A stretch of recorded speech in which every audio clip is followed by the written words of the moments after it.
con nuestra serie del Evangelio de Mateo. Y en Mateo 14, 22, nosotros nos encontramos, ¿cierto?, con que Jesús calma la tempestad. Jesús calma la tormenta, Jesús calma la tempestad. Si yo le preguntara, ¿cómo ha sido este año 2024? ¿Qué cosas le ha traído este año 2024? Cosas buenas, cosas malas.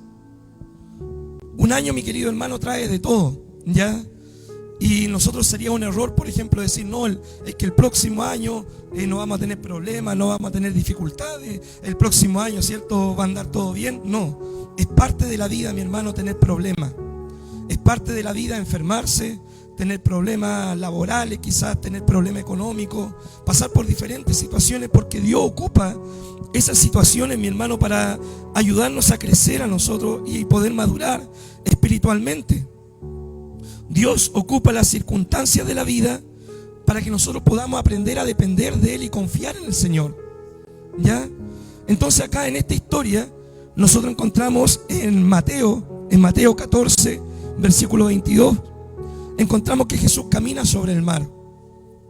Y dice así la palabra: enseguida Jesús hizo a sus discípulos entrar en la barca, ir delante de él a la otra ribera, y entre tanto que él despedía a la multitud, subió al monte y se fue a orar. Y cuando llegó la noche, estaba él allí solo.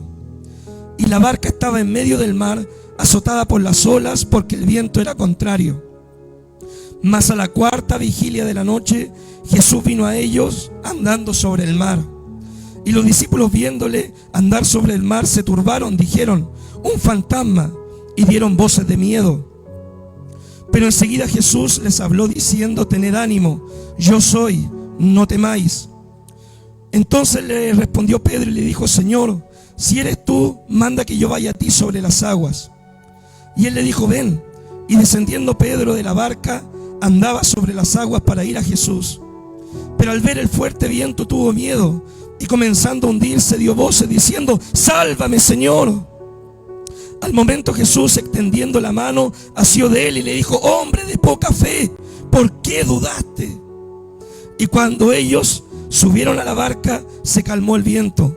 Entonces los que estaban en la barca vinieron y le adoraron, diciendo: verdaderamente eres Hijo de Dios. Yo hace un par de días, mi hermano, como le comentaba, me encontraba con la pastora y le decía: a ver, Zule, ¿qué nos ha traído este año cosas malas? Y bueno, hicimos nuestra lista de cosas malas, ¿ya? Por ejemplo, la pastora se enfermó este año, en invierno se nos cayó la pared del lado del templo, y así empecé a hacer una lista de cosas malas. Yo le dije: pero ¿qué cosas buenas, por ejemplo, nos ha traído el año? Porque un año trae cosas buenas y cosas malas. Por ejemplo, la pastora terminó de estudiar, me llegó mi credencial, mi hermano querido. Yo era el que más reclamaba por la credencial y me llegó por fin, ¿ya? Y bueno, el pan, el agua no ha faltado, Dios me ha dado salud, me ha dado trabajo.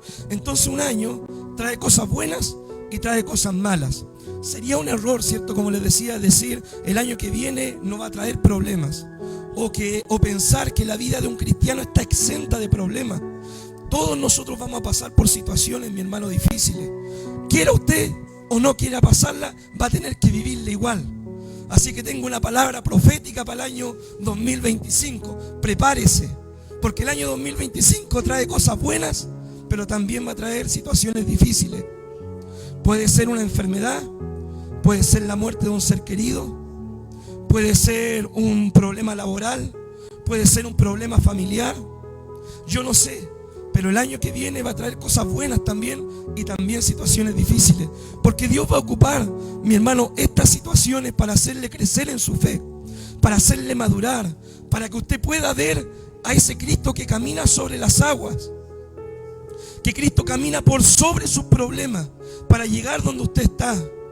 Pero el Señor le tiene una palabra y le dice: no temas, ten fe, confía solamente, ¿ya? Algo interesante que vemos en esta historia es que dice que Jesús, despedida a la multitud, le dijo a los discípulos, ¿cierto?, como que los empujó a los discípulos para que se fueran en la barca y cruzaran al otro lado. Despidió a la multitud porque el Señor quería tener un tiempo solo. El Señor, recordemos, había multiplicado los panes y los peces, un milagro, hermano, extraordinario. 5 panes, un par de peces los multiplicó, comió una multitud. Algunos creen, porque contaron solamente los hombres, ¿cierto? Si contamos las mujeres y los niños, algunos creen que puede haber sido hasta de 10.000 o 15.000 personas a las que alimentó el Señor con 5 panes y 2 peces. Y si nosotros vemos la historia en otros relatos del Evangelio, dice que la gente cuando vio el milagro se asombró tanto que dijo: este es el rey que necesitamos. Y querían ungirle como rey. Claro, ¿quién no va a querer tener un rey que te multiplique los panes y los peces y uno no tener que trabajar? Aunque algunos en la actualidad quieren ese tipo de reyes, ¿cierto? Que no trabajemos nada, que nos llegue el bono siempre, que siempre llegue la bendición todos los meses, y ojalá nosotros estar en nuestra casa descansando. Bueno, la gente miró esta situación y dijo: esta es la nuestra, esta es nuestra oportunidad, vamos a ungir a Jesús como rey, ¿cierto? Para que Él nos dé comida y alimento gratis de aquí para adelante. Pero Jesús, mi hermano, venía a instalar un reino, no un reino material, sino un reino espiritual. Jesús se dio cuenta de la tentación, despidió a los discípulos para enseñarle una lección a ellos, y también despidió a la multitud porque Él necesitaba orar. ¿Cómo enfrentas tú las tentaciones, mi hermano? Cuando te viene una tentación, ¿cierto? ¿Cómo la enfrentas tú? Dice la palabra que hay que huir de las tentaciones. Dice la palabra que hay que resistir también al diablo y las tentaciones. Dice la palabra que nosotros podemos luchar con la espada del Espíritu para enfrentar las tentaciones, pero uno de los recursos más importantes que podemos hacer nosotros es orar. Jesús le dijo a sus discípulos: oren, el espíritu está dispuesto, pero la carne es débil. Entonces, una de las formas que tenemos para vencer la tentación, fortalecernos espiritualmente, es orando, clamando. Y Jesús fue precisamente a eso, a orar. Jesús, mi hermano, era completamente Dios, pero también era completamente hombre. Y Satanás a Jesús durante su vida terrenal lo intentó tentar muchas veces. Por ejemplo, en el desierto, pero a lo largo de su ministerio sufrió tentaciones. Y tú vas a sufrir tentaciones. El tema es cómo vas a enfrentar las tentaciones. ¿Vas a hacerle caso al enemigo? ¿Te vas a querer coronar como rey? ¿O vas a apartarte para orar y buscar la dirección de Dios el Padre para tu vida, para tu familia, para tu hogar? Jesús se tomó este tiempo para orar en privado. Quería estar solo. Es bueno orar, mi hermano, en grupo. Nosotros como iglesia lo hacemos de lunes a domingo prácticamente. Casi todos los días estamos orando. Pero es bueno orar solo. Tener un tiempo de intimidad nosotros solo con Dios. Esa, mi hermano, es la oración más importante que tú puedes hacer. No orar simplemente cuando están otros presentes. No orar simplemente cuando te ayudan a orar. No orar para que otros te vean orar, sino tu relación con Dios. Orar tú en privado con Dios. Esa es la oración más importante. De repente, mi hermano, cuando nosotros nos juntamos como iglesia a orar, claro, uno pone una bendición más que nada, ¿cierto? Oramos al principio, leemos los capítulos de la palabra, oramos al final, porque se entiende que es un tiempo devocional corto. Entonces, en tu oración privada es donde tú tienes que explayarte con Dios, y ahí tú puedes estar media hora, 1 hora, 2 horas si quieres, o como Jesús. Si nosotros vemos cuánto oró Jesús, que despidió a la gente en la tarde y oró hasta la 4ª vigilia, que la 4ª vigilia equivale, mi hermano, entre las 3 y las 6 de la mañana, tuvo un tiempo bastante prolongado de oración en la montaña. Bastante prolongado. ¿Cómo está tu tiempo devocional con Dios? ¿Cuánto tiempo le estás dedicando a Dios? ¿Cómo está tu relación personal con Él? ¿Ora solamente cuando nos conectamos en la iglesia? ¿Ora solamente cuando presenta una necesidad, una petición? ¿O todos los días tú apartas un tiempo para orar y clamar y buscar la dirección del Señor? Mi hermano querido, si nosotros queremos estar fortalecidos, todos los días necesitamos tener este tiempo devocional. Ahora, si nosotros vamos a orar, mi hermano, un día decimos vamos a orar toda la noche, yo creo que es muy difícil ya que nos pongamos de rodillas y estemos toda la noche orando. Algunos se nos van a calambrar las piernas, nos van a doler las rodillas, nos vamos a quedar dormidos. O si lo haces de día también, porque uno puede orar en la noche o en el día. Lo importante es orar. Pero si tú, por ejemplo, dices voy a orar 6 horas de rodillas, va a ser un tiempo bastante extenso. Y yo creo de que ninguno de los que estamos acá podemos decir, no, yo voy a orar 6 horas de rodillas de continuo, ¿cierto? Y en voz alta más encima, ya lo pentecostal, a puros gritos. No, yo creo que nadie podría hacerlo así. Entonces, mi hermano, si nosotros queremos tener tiempos prolongados de oración, es decir, orar más de media hora, orar ojalá 1 hora, 2 horas, 3 horas, porque se puede hacer, nosotros debemos aprender a incluir en nuestro tiempo devocional otras disciplinas espirituales. Como por ejemplo, usted puede decir, voy a cantar 4 alabanzas, 5 alabanzas, o voy a tener un tiempo de adoración de media hora, donde voy a dedicarme a adorar solamente al Señor media hora. Después voy a orar unos 15, 20 minutos, ¿cierto? Voy a presentar quizás mi vida, voy a orar por mi vida. Y después voy a orar, ¿cierto? Voy a leer la palabra unos 4 o 5 capítulos. Y si usted suma ese tiempo, yo creo que fácilmente le da 1 hora. Porque si usted va a orar, ¿cierto? Todo el rato y va a estar en un monólogo y dale, que dale, que dale, que dale, usted se va a terminar quedando exhausto, mi hermano querido. ¿Ya? Y yo creo que a muchos de nosotros nos pasa de que cuando nos ponemos de rodillas y oramos, pasan unos 10, 15 minutos y ya después no tenemos muchas palabras. Entonces, mi hermano, una forma de hacer oraciones extensas y tener tiempos devocionales extensos es incluyendo otras disciplinas espirituales en tu tiempo devocional, como lo es la adoración, como lo es la lectura de la palabra, como lo es, por ejemplo, quizás escuchar una predicación, ¿cierto? Un estudio de la Biblia en nuestro canal de YouTube, obviamente, ¿cierto? Pero ahí tú puedes tener quizá un tiempo devocional más prolongado. Si tú dices, por ejemplo, yo le voy a dedicar al Señor una vigilia, que una vigilia son 3 horas, ¿ya? Eso es lo que es una vigilia. Para los romanos y para los judíos son 4, ya 4 horas. Entonces, si tú dices, voy a dedicarle al Señor una vigilia de 3 horas, ¿cierto? Por eso dice la Biblia que vino a la 4ª vigilia, porque ellos separaban en secciones de 3 horas. Voy a dedicar 3 horas al Señor para orar o para estar en la presencia del Señor y llenarme del Espíritu Santo. Incluye las disciplinas espirituales. Jesús se enfrentaba a esta situación difícil, ¿cierto?, de la tentación, pero no es la única vez que Cristo oró en forma prolongada.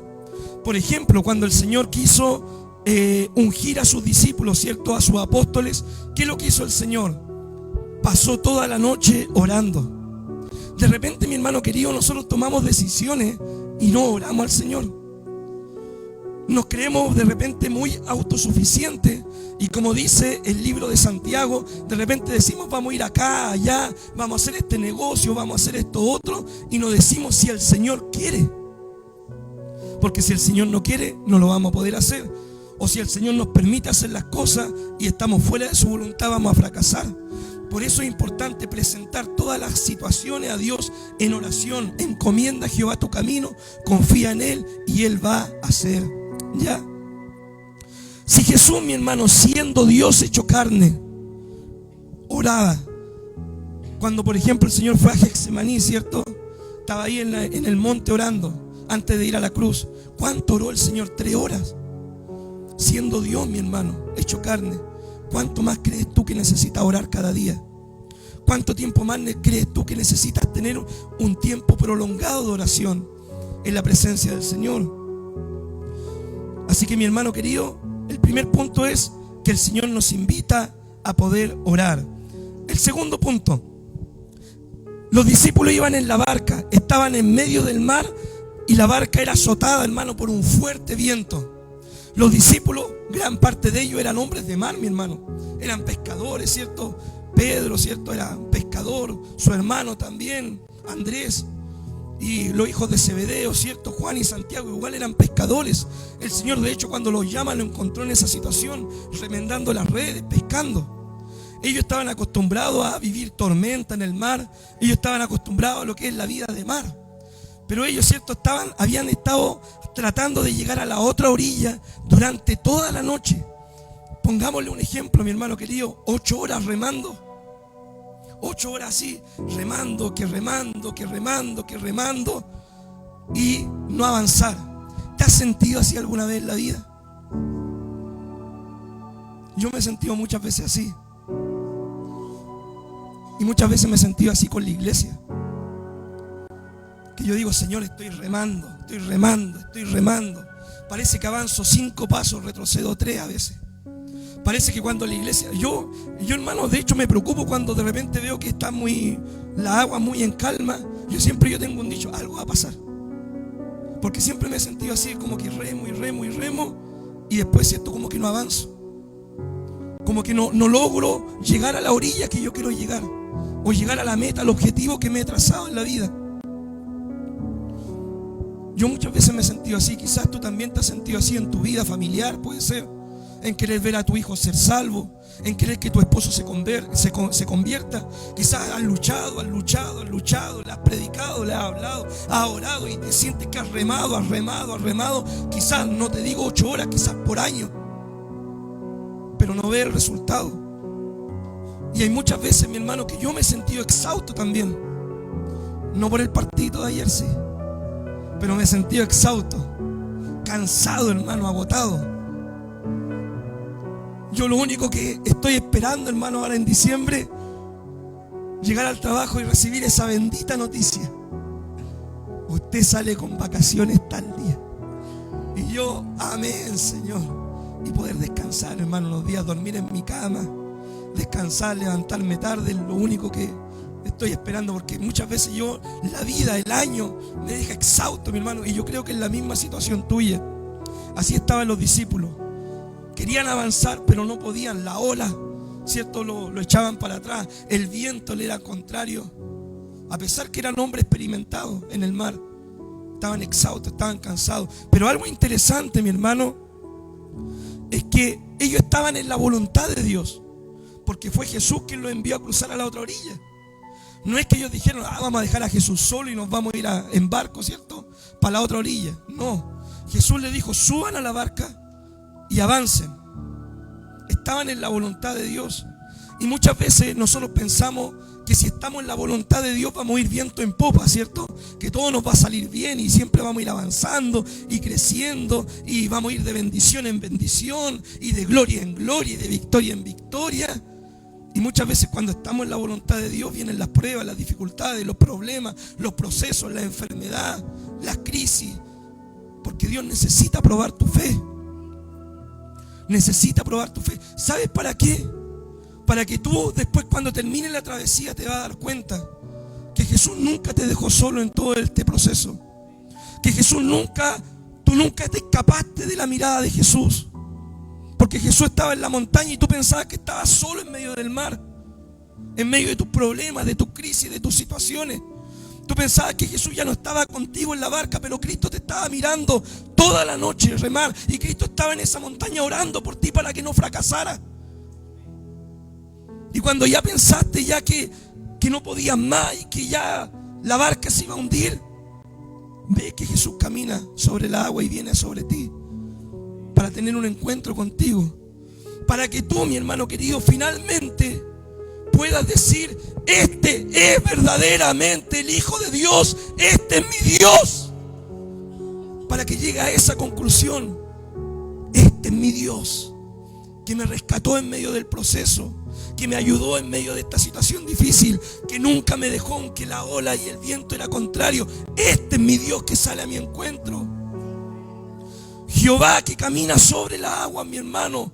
Jesús que camina sobre el agua. Este es mi Dios. Eso es lo que tú necesitas entender. Que cuando, mi hermano querido, no tengas plata en la billetera, tú puedas mirar esa billetera y puedas decir: Jehová proveerá. No he visto justo desamparado, ni su simiente que mendigue pan. Para que cuando estés, mi hermano querido, en una cama de hospital, tú puedas decir como Job: aunque Jehová me matare, en él confiaré. Dios, te pido mi sanidad, pero si he de partir, de estimada es la muerte de los santos ante tus ojos. Para que cuando tenga un problema familiar, mi hermano, quizás con tu esposo, puedas tomar esas promesas de la palabra del Señor, que dicen de que el Señor escucha el clamor de sus hijos, que responde la oración de sus hijos, y que si tú oras en la voluntad del Señor, Él lo va a hacer. Porque Dios tiene el poder para endurecer o para ablandar un corazón, para tocar, mi hermano, al corazón más duro, pero necesitas creerlo. Mi hermano, Ahora que estamos estudiando Daniel, yo creo que nadie en el mundo jamás hubiera pensado que Nabucodonosor se iba a convertir un día. Era algo imposible, un rey pagano, un rey que tenía plata, dinero, que tenía de todo. Él hacía así, hermano, volaba en las cabezas de la gente que él no quería. Era el rey más poderoso de ese imperio y Dios hizo un trato con él. Ese es el Dios, mi hermano, que necesitas entender y conocer. Que si tú te pones a clamar al Señor en serio, tú te pones a orar y buscar del Señor, mi hermano querido, te puedes llegar a sorprender lo que Dios puede llegar a hacer con tu familia, con tu hogar. Ese es el Dios que camina sobre las aguas, mi hermano. Desde la montaña Jesús, cierto, los miraba y oraba por ellos, pero los discípulos no lo podían ver. Estar en la voluntad de Dios no nos exime de los problemas. Las tormentas de la vida, mi hermano, muchas veces toman forma de problema económico, problemas familiares, enfermedades, problemas laborales, la partida de un ser querido. Y todos, mi hermano, quieran o no, vamos a tener que vivir estas situaciones. Todos vamos a tener que pasar por diferentes tormentas. Lo importante es que en medio de la tormenta tú te des cuenta que no estás solo, que Jesús está contigo y que Jesús te va a ayudar en medio de esa tormenta. Hay tormentas, mi hermano, en la vida que nos vienen por estar en la voluntad del Señor. ¿Ya? Por ejemplo, una tormenta, ya le voy a hablar, mi hermano, tormenta de los pastores, ¿ya? Para poner un ejemplo. ¿Cuál es el mayor anhelo que tiene un pastor? Que la iglesia crezca. ¿Sí o no? Yo creo que el pastor que dice que yo no quiero que mi iglesia crezca es un pastor mentiroso. Todo pastor quiere que la iglesia crezca. Pero una de las tormentas que enfrentamos cuando muchas veces nosotros tenemos que conversar con los miembros, con los hermanos, decirles: hermano, esto dice la palabra, esto dice esto otro, a riesgo de que se sientan, se vayan, no nos entiendan. Y esa es la tormenta muchas veces que vivimos nosotros los pastores, ¿ya? Que por estar haciendo la voluntad de Dios podemos estar avanzando 5 o 6 pasos, pero en la perspectiva humana podemos retroceder 2 o 3. En la voluntad de Dios somos quizá un éxito, pero en la voluntad del hombre o en lo que quiere el hombre nos vemos como fracasados. ¿Me entiendes? Porque la voluntad de Dios, mi hermano, es buena, es agradable, es perfecta. Pero también la voluntad de Dios nos enseña de que un Jeremías vivió todo su ministerio llorando, de que un Isaías terminó aserrado, de que un Pablo vivió lleno de persecuciones, problemas y situaciones difíciles, aunque fue el apóstol más grande de su tiempo. Entonces eso más o menos son las tormentas que vivimos nosotros los pastores.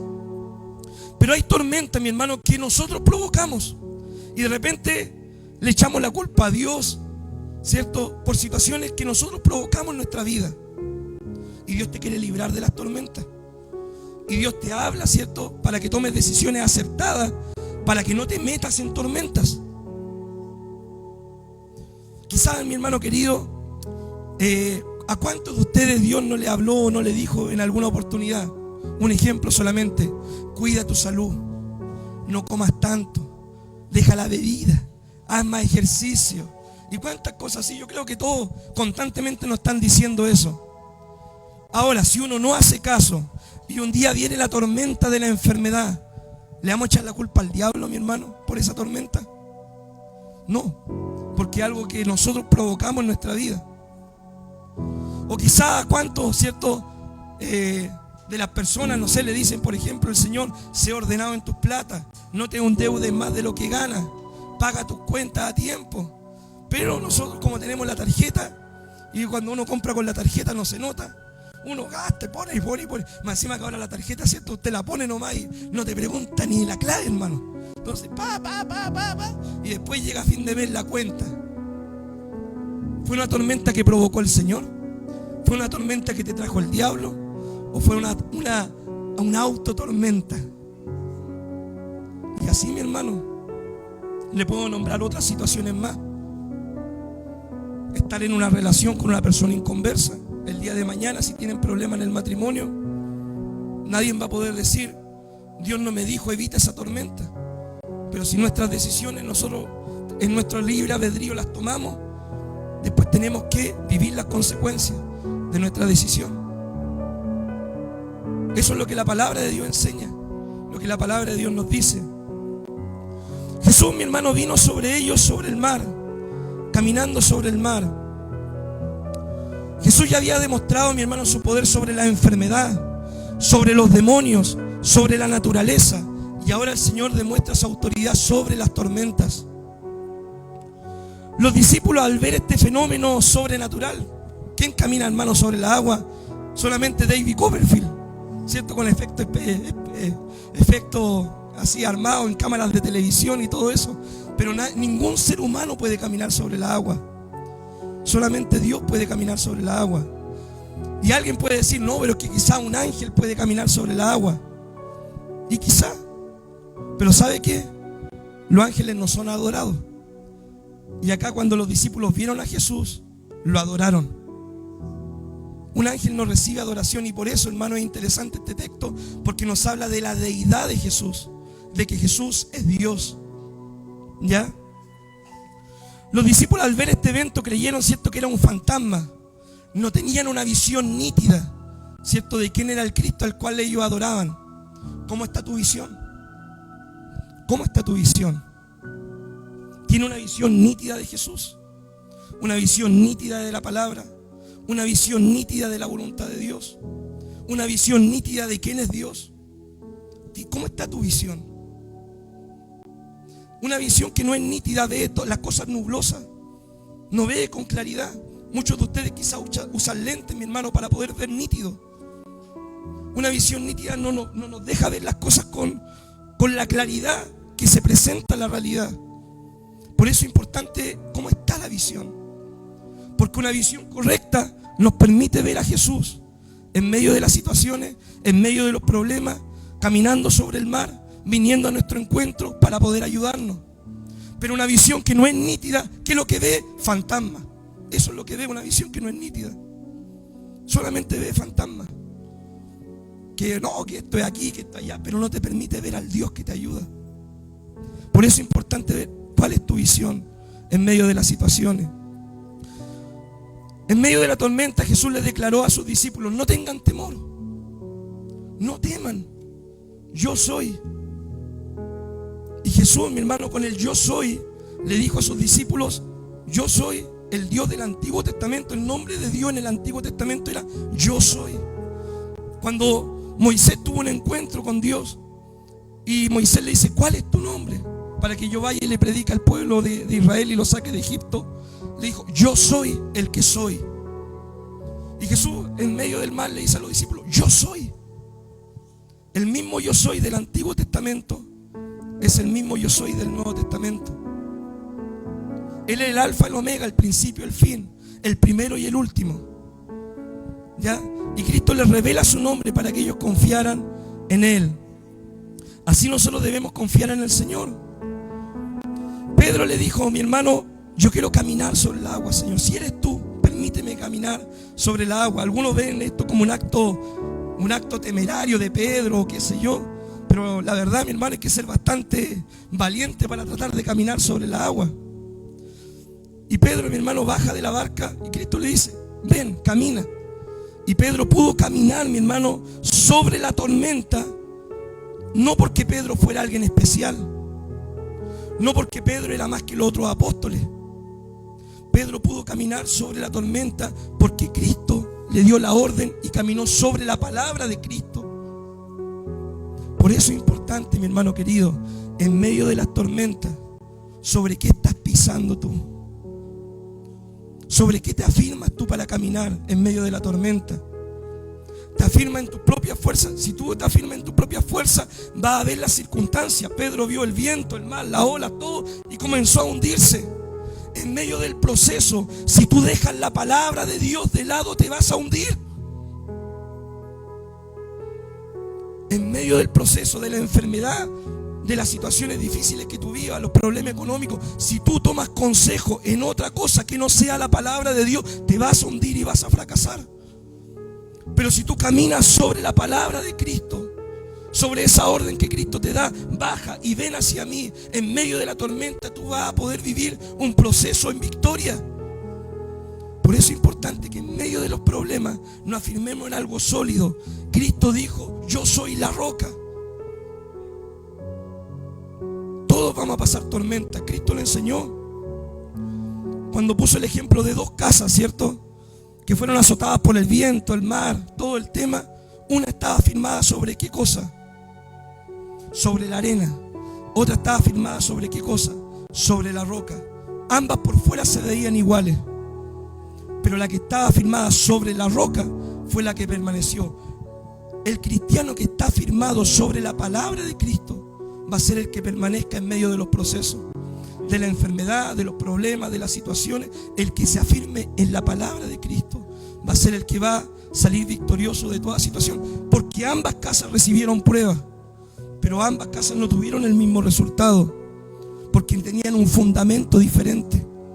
Por eso es importante, hermano, analizar cuál es tu fundamento, sobre qué está fundamentada tu vida cristiana. Sobre las emociones, sobre la psicología, sobre los consejos del amigo, de la amiga, sobre las novelas, no sé, sobre qué está fundamentada tu vida. Si tu vida está fundamentada en la palabra, no vas a fracasar. ¿Por qué, hermano querido? Porque cuando estés enfermo, tú no vas a decir: ay, yo me voy de la iglesia porque me enfermé y porque oré al Señor y Dios no me respondió y entonces estoy enfermo y Dios ya no me ama, me voy de la iglesia.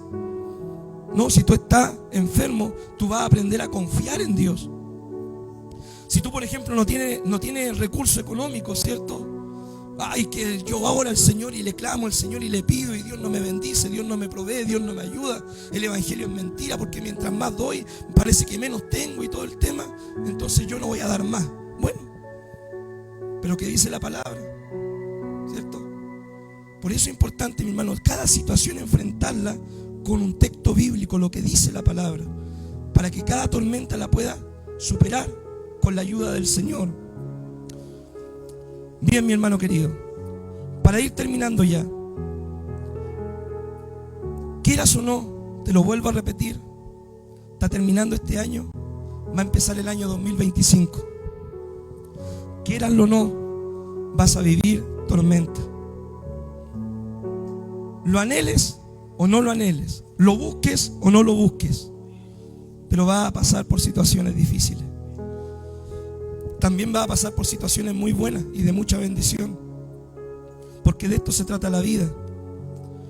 Van a haber problemas, dificultades, van a haber deudas que pagar, enfermedades, problemas, ¿cierto?, familiares, laborales. Todo esto lo vas a tener que vivir. Pero recuerda siempre esto: Jesús está orando por ti para que tu fe no falle. Jesús va a salir a tu encuentro. Pero mi hermano querido, Jesús no va a venir como un ángel o como una aparición. Jesús va a venir por medio de esto, del consejo de su palabra, para que en medio de las tormentas tú puedas caminar como Pedro, no con tu fuerza, no como tú quieras, sino puedas caminar sobre algo sólido, sobre el fundamento de la palabra. Y a pesar de que las circunstancias sean difíciles, para que no te hundas, porque Cristo el día de hoy te dice: ten ánimo, hijo. Ten ánimo, hija. Ten fe. Ten fe. Amén. Que Dios les bendiga, mi hermano querido. Esta es la enseñanza del día de hoy. Amén. Gracias, Señor, por este tiempo de enseñanza. Porque tú, Señor, nos hablas de que en medio de los problemas, las tormentas, las situaciones difíciles, tú estarás con nosotros, Señor.